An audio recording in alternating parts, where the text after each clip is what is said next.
बिस्मिल्लाहिर्रहमानिर्रहीम, अस्सलाम वालेकुम। उम्मीद है आप सब खैरियत से होंगे। आज हमारे किचन में हम जो रेसिपी तैयार कर रहे हैं वो कैरी मिंट जूस है। इस रेसिपी को आप ज़रूर ट्राई करें, ये गर्मियों के लिए बेस्ट रेसिपी है।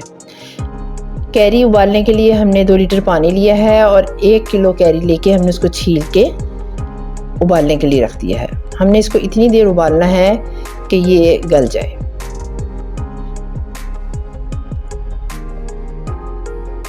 कैरी हमारी बहुत अच्छी तरह गल गई है। हम इसको ठंडा करके गुठलियों से इसका गूदा उतार लेंगे और ग्राइंड कर लेंगे। थोड़े से ग्राइंड किए हुए गूदे में हमने एक बंच पूरा जो है पुदीने का लिया है और उसको हमने अच्छी तरह ग्राइंड कर लिया है।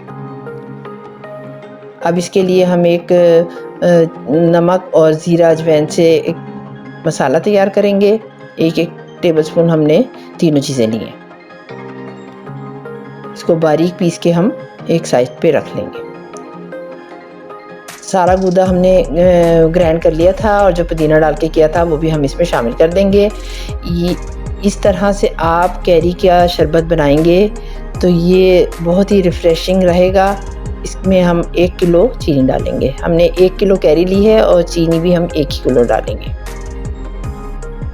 उबाल आने के बाद हम इसे 2 से 3 मिनट पकाएंगे और इसको ठंडा होने के लिए रख देंगे। इसके बाद हम इसको ये बर्फ़ डालकर शरबत तैयार करेंगे। अगर आप हमारे चैनल पे नए हैं तो इसको सब्सक्राइब करें, लाइक और शेयर ज़रूर करें और अगर वीडियो पसंद आ रही है तो एक कमेंट ज़रूर करें। वीडियो को हमारे आखिर तक ज़रूर देखा करें और इसका कोई भी स्टेप मिस ना किया करें। इससे हमारी रेसिपी ज़बरदस्त बनकर तैयार होती है। अब जो हमने वो मसाला सारा पीसा था वो हम 1 टीस्पून इसमें शामिल करेंगे या आप अपने टेस्ट के मुताबिक इसमें शामिल करें।